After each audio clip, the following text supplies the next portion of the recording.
Hi. Welcome back for another Welcome back. episode Of computer architecture, the system stack. So, we're going to talk about the CPU stack, how it's useful, what interrupts are, how they work, and why they're useful. And this is the best truism I have ever read on any of Lambda's Lambda things. Because if the that's first not 90% of the code accounts for the first 90% of the development time. The remaining 10% of the code accounts for the other 90% of the development time. Oh, that's funny. as a person dragging my feet on my last 200 lines of code for the past week and a half. Yep. All I gotta do is write like 6 tests. And apparently. So, code well. So first we're going to talk about the CPU stack. Many CPUs have a built-in stack. We've learned about stacks from our data structures. What's a stack, Joanne? A stack of pancakes. Right. So what are the two methods we use on a stack? Push and pop. Woo! All right. That's the first 90%. So that's so last in, first out is what you're looking for. LIFO. Yeah. LIFO. What? LIFO. LIFO, potato, patata. Last in, first out. There's no fee in last. Lee. Oh, I thought you said FIFO. LIFO. LIFO. LIFO. LIFO. Potato, patata. This is either an E or an I. Because English is terrible. It's an I for Because it has lie. a vowel. How do you say? Hey, after the how do you F. say? How do you say LIFE? Life. That's because there's IFE. And the E makes it go boink. No.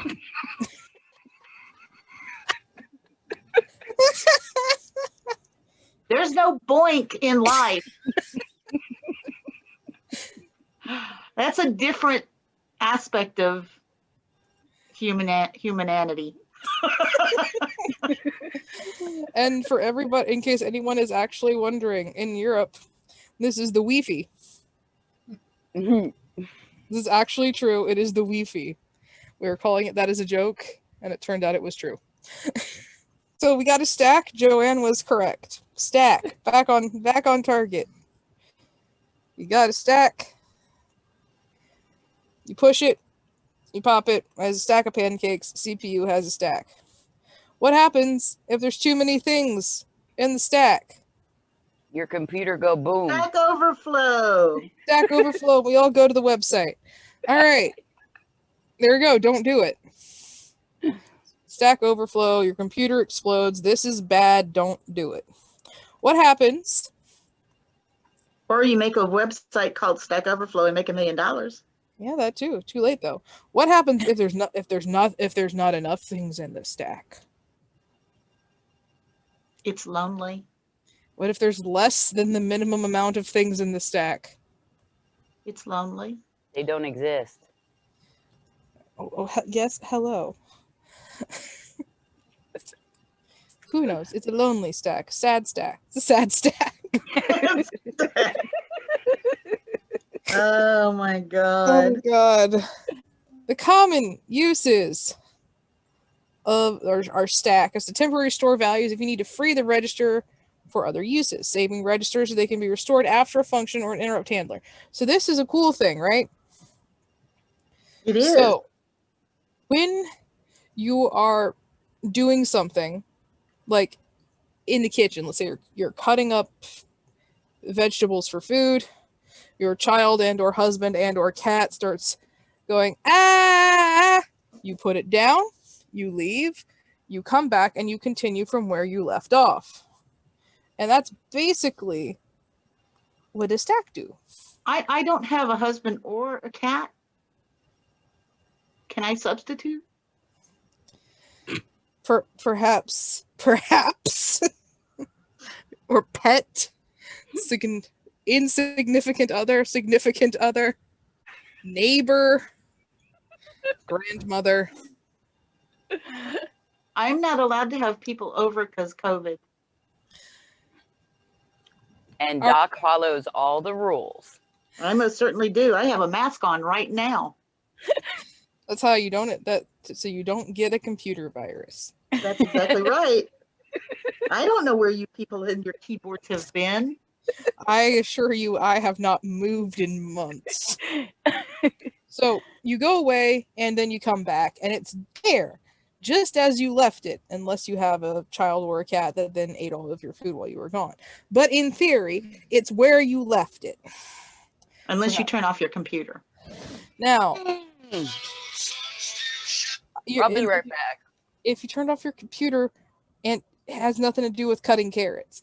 So, in this case, your computer is doing something, and then you do something else with your computer, and your computer saves your location.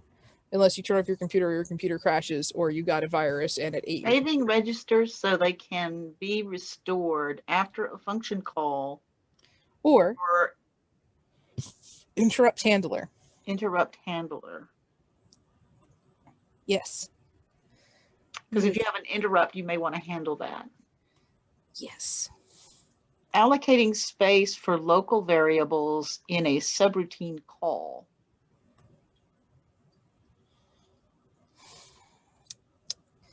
Now, this is where I got a little confused. So you got a routine, Viso, got a subroutine, and a subroutine, and a subroutine that goes back and goes, okay, we're done now, continue. Right?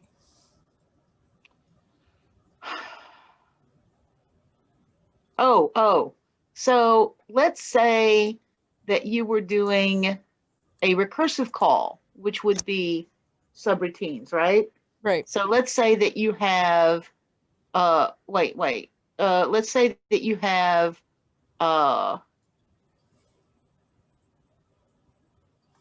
function A, function B, function C. And these are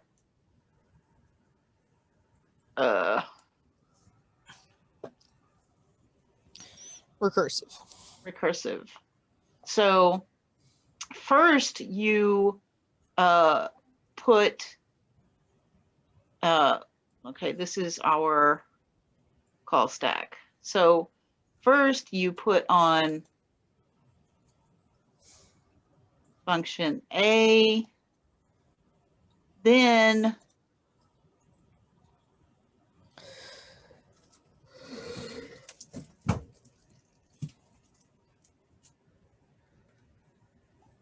you put on function B, and then in the next step, you put on function C. So they're all sitting there on the call stack, waiting. Oops, function A. And so each of these functions is sitting on the call stack, waiting for the recursion to stop. So you hit your base case. Now you start like popping these suckers off and handling them one by one. So you resolve function C. Now you have function B. Now you have only function B and function A on the stack. And then you resolve, evaluate and resolve function B. That gets popped off the stack. Now you have just function A, and then that gets evaluated and resolved. And we're all done. You're all done. There's nothing left on the stack. But that's literally So Okay. this is like, whether you're inside the CPU or at the OS level, the call stack works the same. Okay, awesome. So what I thought was correct, just drawn very differently. Good. So what you thought was a box? Is the box is just the container of the stack. Oh, okay. Yeah, I wrote it in like in stepwise motion. The thing that goes here, like on a if you're editing, and then you have something that's gonna go here, and then here, and then here, and then we continue back at the main stack. Yeah, but your stack is reversed. So it's actually here like this, and then add to the top, and then add to the top. And That's then not what video editing software looks like. I was using my editing software brain. then you pop, Editing. then you pop, you pop, then you pop. Yeah. And then you erase. You got rid of my edit. You got rid of my video editor. Sorry, there's no without doing the eraser and doing it super slow. When I do clear drawings, it takes everybody. Oh, no, wait, sorry. I just realized I have a clear my drawings selection. Oops. I'll use that next time. All right. Saving registers, check. Allocating space. Yeah, we did that. Cool. The minimalist stack. Very popular with celebrities these days. Oh, bad Ava. It's an array for storing values. A chunk of RAM. Joanne, what's a RAM? She's not here. Okay, wait, scroll up for a second. No. No? No? Follow CPU? along. Wait, stop. Overview. Since the number of registers is limited on a CPU, okay, so the stack is a data structure. So useful that CPU designers typically include it in their own instruction sets. Of course they do. Common uses are the minimalist stack consists of just a few things. Okay, so that depends on they're saying that depends on the designer, what kind of stack they instantiate in the CPU. Is that what they're saying? Yes, I think Okay. so. So we're going to have an array for storing values, a chunk of RAM, a pointer that points to the top element of the stack, known as the stack pointer, or the SP. There's special push and pop instructions. And there's no specific instructions for peeking at the value on the top of the stack. Shock. A standard memory access instruction such as LD, I guess short for look dis, is used for that purpose if necessary. I'm sure that's what it is. Look this. Look dis. Okay. Joanne, any questions? Awesome. Moving on. In many architectures, the stack begins at a high address in RAM and goes downward. That is, the SP or stack pointer is decremented when the additional items are pushed onto the stack. If it helps, imagine that gravity is reversed and your stack is growing down from the ceiling as you push onto it.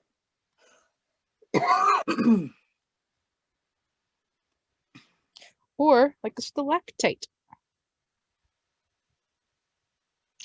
Or like a spring-loaded something. Stalactite. Okay. Yeah, because it adds from the bottom, doesn't it? Because it drips down and then solidifies at the bottom. Yes, I can buy that. Stalagmite goes up, stalactite, drip, drip, drip, and adds to this bit. Doop, doop. Are you going to teach geology? Tonight, perhaps. Alrighty then. Remember, kids, stalactites stick tight to the ceiling. C is for ceiling. Stalagmites have a G for ground. And that's how we all got through grade school. Pointer, all right, we got push pops And look this. All right. Cool. So to push a value in a register onto the stack, decrement the SP. Oh, it's a 5-hour drive from where I live. Minus equals 1. Store the value in the register into the RAM at the address stored in the SP. This is the important bit, to decrement the SP. And then to pop a value from the stack into a register, retrieve the value from the RAM at the address stored in the SP, and store that value in the register, and then increment the SP with a plus equals 1. I mean, honestly, it's just, hey, push, pop, stacks. We've worked with them before. Practical Pointer, application. There's a pointer. Yeah, pointer. We've definitely worked with those. Y'all forgot how to use a pointer? For shame. You should have been coming since day 1 to class. All right. I have a laser pointer. My cat would love that. Actually, my cat is completely indifferent to laser pointers. All right. Normally, the SPOO is SPOO? CPU, SPOO. The SPOO is busy processing instructions, getting some tough, serious work done, or loading memes. But from time to time, a peripheral. Remember we had that word a few days ago and none of us knew what it was except Doc? All right. Which is a device attached to the motherboard that's not part of the SPOO. Gets some work done, has to notify the SPOO that the work is complete. There's no, stop saying that. The SPOO. No, it's CPU. Oh, these computer science people have no fun. Control processing unit. There's no whatever you said. Don't say that. SPOO. No. There's no S. Soft C. No. Control is not said with a soft C. Quit it. I'm going to take away your computer science card. I don't think I ever had one. As long as you say that, you cannot be endorsed by Lambda School. Like that means anything. Ladies and gentlemen, what you just heard was an anti-pattern. Don't do it.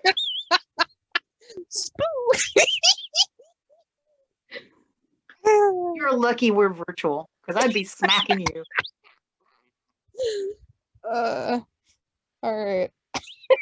Okay, interrupts prevent the CPU from needing to continuously pull all the peripherals, freeing it up before computation. It's basically, as we were saying before, it just kind of pauses, whole stack, doop, doop, doop. It's an instruction that pauses. It does this through a mechanism called an interrupt, which is an instruction.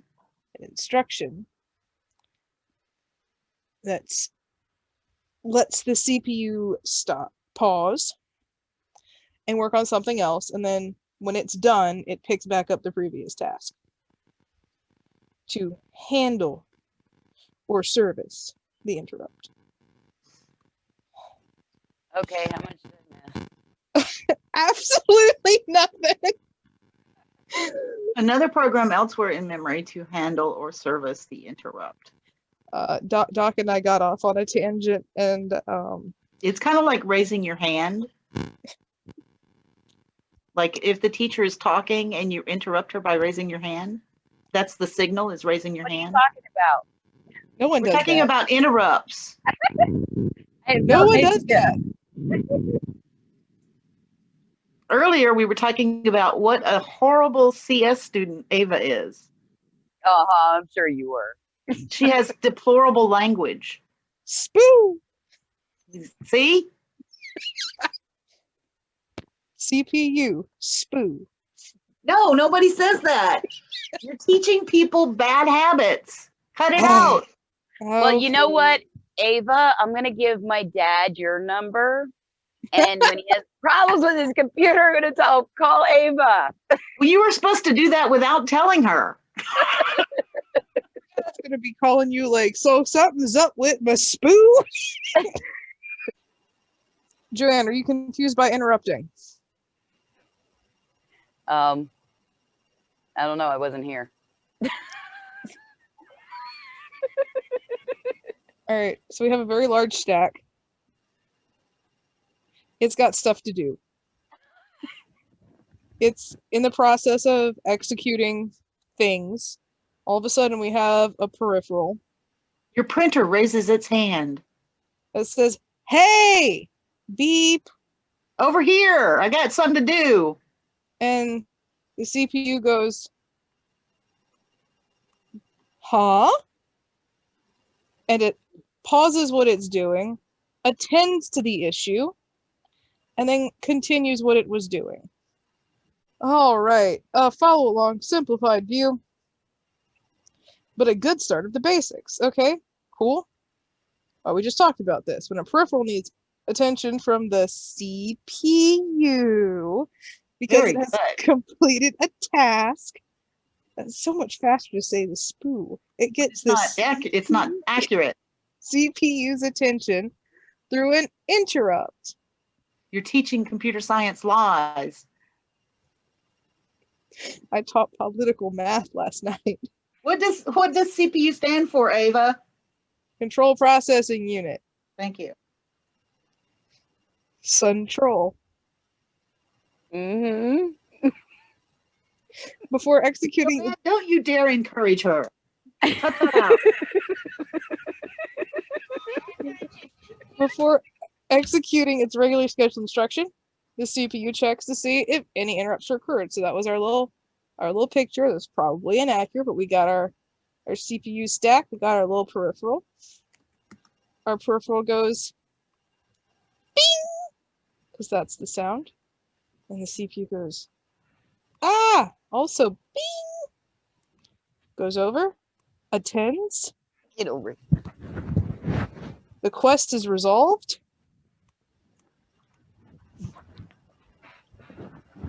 And then we continue on our journey. All right. If any interrupt has occurs, the CPU saves all of its work. The important part here is that it saves its work, because otherwise we are making a soup.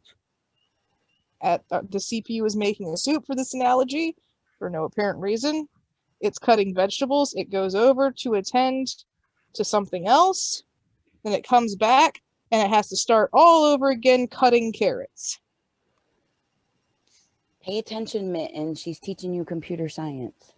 So the important thing to remember is that it saves its work. You don't cut the carrots once they've already been cut, unless you break your computer. So it pushes all the registers and flags and the program counter and anything else that it's working on onto the stack, and begins executing the interrupt handler, which is located somewhere else in memory.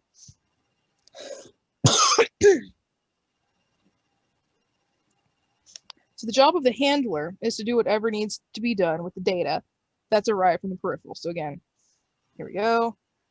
CPU, peripheral. Bing! I have to do a thing. Bing! Okay. I'm gonna pause right here. This is the data that has and where it's been paused at. I'm gonna go over here. I'm gonna get some instructions. I'm gonna take it to my handler, which is back over here. Oh. So that's our interrupt handler. For example, that is a great example. Cat is my interrupt. My interrupt handler is bad because I redirect all my attention immediately to the cat and forget about whatever it was I was doing. Ava has a bad interrupt handler. A proper interrupt handler would attend to the needs of the cat and then return and continue teaching class without missing a beat. Alas. All right. Once the interrupt handler is complete, we say the interrupt has been serviced. Perhaps a better word. I want to be serviced. Could be used here in the future. Then all the registers and flags are popped off the stack, And the CPU resumes execution where it is left off, as if nothing ever happened. If a peripheral is low bandwidth, i.e., in exemplare, it doesn't need to transfer more than a few bytes of data, for example, keyboards, mice, etc. A CPU receives the interrupt received. CPU looks into the RAM, in the case of the memory map peripherals, to get the value from the peripheral. Some CPUs use a concept called, I'm going to call this an I.O. port, and it's going to be something weird. An I.O. port to get the bytes from the peripheral instead. So what does IE stand for again? I.O.? Oh, No, input IE. and output. Where do you see IE? Bandwidth. Oh, IE, in exemplare. Okay. Means I'm not going to try and repeat that. For example, so some CPUs use it, blah, blah, blah, blah, blah. For devices that need to send more than a few bytes of data to the CPU, like disks, SSDs, ETCs, etc., they use interrupts in conjunction with something called direct memory access to communicate with the CPU. So, have a little thingy over here. Got our peripheral over here. This time it's a big peripheral.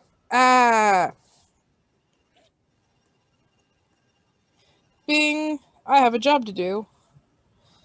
Oh, this is a really big job. Gotta go somewhere else, kind of.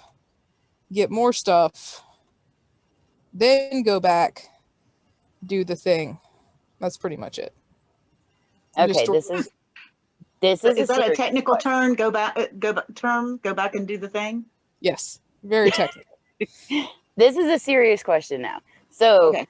that's going through the MC, right? The memory controller? Probably not. No? Oh, okay. Because the memory controller talks to RAM, but it sits between the CPU and RAM. Okay, so what's the difference between the DMA, the direct memory access, and then the RAM? I know RAM is random access memory, but...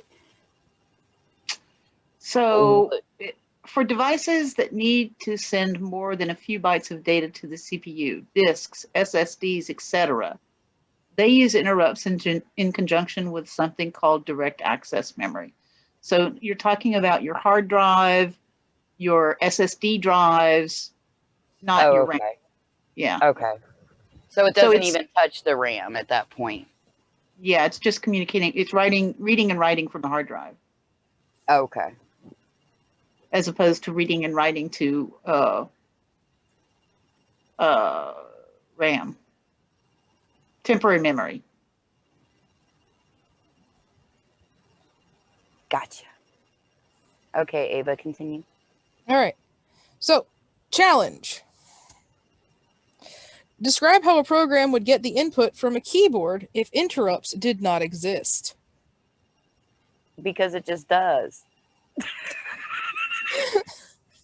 We need to play that video again right now. Where's that video? It is. All right. So, yeah, there we go. That was kind of it. It's a stack. It works like a stack. There's some special stuff that changes it. If it works like a stack, it talks like a stack, it must be a stack, right? But talks like it looks like a stack, talks like a stack.